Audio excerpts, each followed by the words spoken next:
हम हर हिंदुस्तानी को स्वराज की गद्दी पर बिठाना चाहते हैं और आप स्वयं अपने अब्बूजान को मारकर सर पे ताज पहनना चाहते हैं। हमारे युद्ध और आपकी जंग में बहुत अंतर है शहजादे। ये तख्त है ही ऐसी चीज राजे, अपनों को अपने ही हाथों से मरवाती आ रही है। জীবনের অস্তিত্ব রক্ষার লড়াই যেটা আমরা খোদ মোগলদের ভারতে আসার পর থেকে শিখে এসেছি, সেটা আজ বর্তমানে 2026-এ দাঁড়িয়ে হিন্দুরা করলেই দোষ। মাথায় শিক্ষা না থাকলেও গায়ের জোর দিয়ে যে এই দুনিয়াকে জেতা যায়, যেটা আমরা ইতিহাস থেকে শিখে এসেছি, যেটা আমরা খোদ মোগল থেকে আর আমাদের প্রাইমারির ইতিহাসের বইয়ের পাতা থেকে শিখে এসেছি, আজ সেটা হিন্দুরা করলেই দোষ। রেডি? অনেক হয়ে যাবে একসাথে, হজম করতে পারবেন তো? আসুন বাকি ভিডিওটাতে আজ আপনাদের ইতিহাসের গোড়ায় একটু খোঁচা দিয়ে দেখাই। দি গ্রেট ক্যালকাটা কিলিংস, যেটা ছিল এই বাংলার জীবনে সবথেকে বড় অন্ধকারময় একটা জীবন, অন্ধকারময় একটা তারিখ, অন্ধকারময় একটা দিন। সোকল্ড মাইনরিটি মানে মুসলিম লীগের এক হঠাৎ করে ডাকা ডিরেক্ট অ্যাকশন ডের পর কলকাতা হয়ে উঠেছিল রীতিমতো একটা কসাইখানা। কেটেছিল মুসলিমরা। কাকে? আমাকে, আপনাকে, আমাদের ইতিহাসকে, মানে এই হিন্দু সমাজকে। রাতারাতি কলকাতা আজ আমার আপনার এই স্বপ্নের সাধের শহর কলকাতা হয়ে উঠেছিল রক্তে ভরা এক রণক্ষেত্র। আর এই সম্পূর্ণ ঘটনার মধ্যে তৎকালীন মুখ্যমন্ত্রী হোসেন শহীদ সোহরাওয়ার্দীর ভূমিকা বিশেষভাবে আজ পর্যন্ত এই বাংলায় বিতর্কিত। প্রমাণ রয়েছে, লিখিত রয়েছে যে প্রশাসনিক চরম নিষ্ক্রিয়তা আর পুলিশ শ্রেণীর হাত বেঁধে রাখার কারণে কলকাতা রাঙিয়ে উঠেছিল হিন্দুদের তাজা রক্তে। ঠিক যেরকম পুলিশ আর প্রশাসনের হাত বেঁধে রাখা হয়েছিল 2011 থেকে 2026। 1946 সালের 16ই অগস্ট থেকে শুরু হওয়া এই দি গ্রেট ক্যালকাটা কিলিংসের সম্পূর্ণ এক সত্যি ঘটনা নিয়ে এই ভারতের বুকে তৈরি হওয়া একটা সিনেমা যার নাম দি বেঙ্গল ফাইলস এই পশ্চিমবঙ্গে রিলিজ হতেই দেওয়া হলো না। কিন্তু কেন? এই সিনেমাটি আজও এক প্রোপাগান্ডার অপবাদ নিয়ে ভারতের মধ্যেই বেঁচে আছে। পশ্চিম বঙ্গাল হ্যাঁ পশ্চিম বঙ্গাল। जिन्ना मेरे भाई। नो मिस्टर गांधी, हिंदू मुस्लिम एक नहीं है।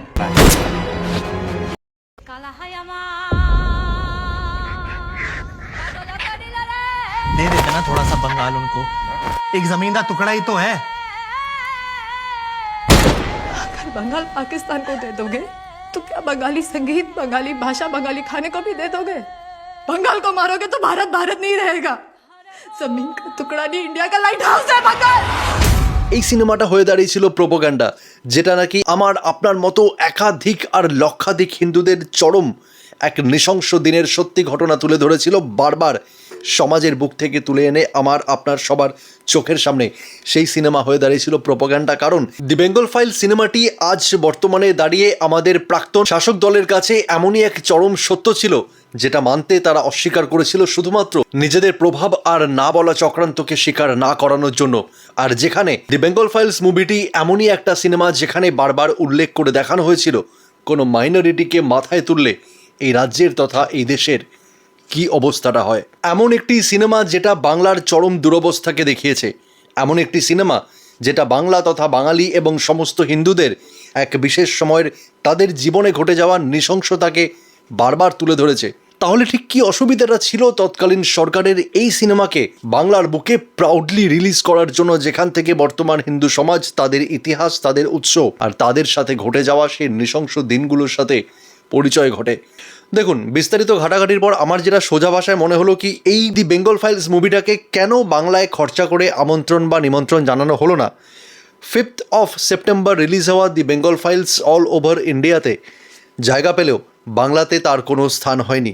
তার একটাই কারণ, মেবি 5th সেপ্টেম্বর থেকে জানুয়ারি খুব একটা যেহেতু বেশি দূর নয়, 15ই জানুয়ারি রিলিজ হওয়া বাংলার একমাত্র the logical motivational cinema Lakshmi এলো ঘরে, যার একমাত্র প্রডিউসার আমাদের ওয়েস্ট বেঙ্গল টিম, মানে প্রাক্তন ওয়েস্ট বেঙ্গল সরকার, তার সমস্ত খরচাই মনে হয় এই সিনেমাটাকে বানানোর জন্য আর নিজের প্রমোশনের জন্য লাগিয়ে ফেলেছিলেন। তাই যথারীতি তার পকেটে কোনো গরিব দেশ, গরিব স্টেট হাট সালা।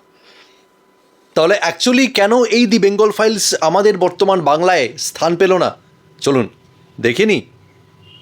ছোটবেলা থেকেই বইয়ের পাতা উল্টাতে আর পাল্টাতে যে মানুষ বা যে চেহারাগুলোকে আমরা রাজা মহারাজা বা শাসক হিসাবে দেখে এসেছি, সেই ঔরঙ্গজেব বাবার হলো আবার জ্বর সারিল ঔষধে এই ছন্দরকে বর্তমান জায়গায় দাঁড় করিয়ে যদি আবারও দেখাই এরাই দ্য কিলার, দ্য টেররিস্ট, আর তাদের সত্যিকারের চেহারা যদি আমাদের চোখের সামনে চলে আসে, তাহলে ইতিহাস আর বর্তমানের মধ্যে আমাদের প্রাক্তন গভর্নমেন্টের দ্বারা কোনো সামঞ্জস্যই রাখা হচ্ছে না সেই জায়গায় দাঁড়িয়ে, তখন বাই চান্স যদি তোমরা আবারও বুঝে যাও যে একটা কমিউনিটি যদি আবার জোট বাঁধে না, একটা কমিউনিটি যখন জোট বাঁধে না, ঘিরে ফেললে 1 সেকেন্ডে দেবে একদম 12টা বাজিয়ে।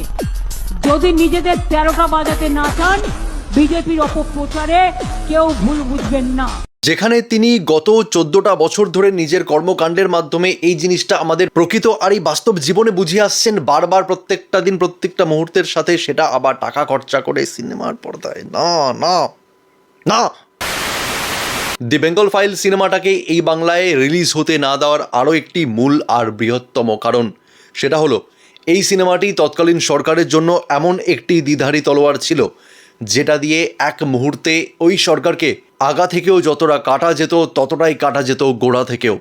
কারণ এই সিনেমাটাকে যতই প্রোপাগান্ডা ফিল্ম বলে চালানোর চেষ্টা হোক না কেন, সাধারণ মানুষ বুঝে যাবে যে এই সিনেমাটির মধ্যেই আছে সেই মশালা যেটা 14টা বছর ধরে লন্ডনের মধ্যে বাস করে আসা দুধে ভাতে থাকা বাঙালির পেটে এক বদহজম ঘটাবেই, আর যেই চোয়া ঢেকুর নিশ্চিত রূপে প্রভাব ফেলবে আগামীর 2026-এর ভোট ব্যাংকে।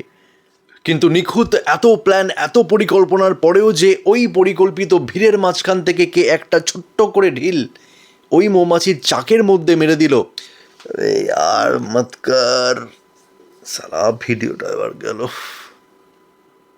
প্লিজ এটা ব্যঙ্গ করে কেউ মিথ্যে ডিস্টর্ব করবেন না, আমি আগেরটা উইথড্র করছি অফিসিয়ালি।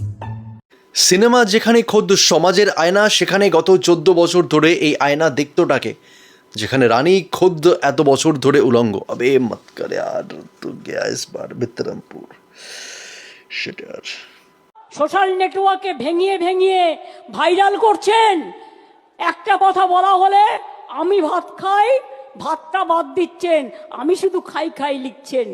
যেখানে ভোট আমাদের নাগরিকত্বের অধিকার, যেখানে ভোট আমাদের আওয়াজ, সেখানে কেন প্রত্যেকটা রাজ্যবাসী এত বছর ধরে এত নির্মমতার পরেও চুপ থাকবে? এমন একটা সিনেমা যেখানে হিন্দুদেরকে প্ল্যান মার্ডার করা হয়েছে, নৃশংসভাবে তাদের হত্যা করে এই কলকাতাকে হিন্দুদের রক্তে রাঙিয়ে দেওয়া হয়েছিল, সেটাকেও দেখতে দেওয়ার অধিকার বা স্বাধীনতা দেওয়া হলো না।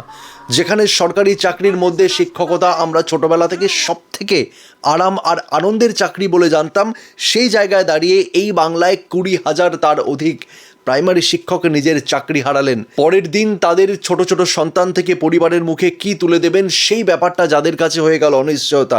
যে রাজ্যে দাঁড়িয়ে এক থেকে একাধিক ছোট্ট শিশু থেকে যুবতী মেয়ে পর্যন্ত দিনের পর দিন হিন্দু মেয়েরা ধর্ষিত হয়ে রাস্তার পাড়ে পড়েছিল, বাদ গেল না ল কলেজ থেকে কলকাতার বিখ্যাত এক হাসপাতাল আরজি কর, আর প্রত্যেকটি রেপ হয়ে যাওয়া মেয়েদের পরিবারের জন্য ধার্য করা হয় 10 লক্ষ টাকা।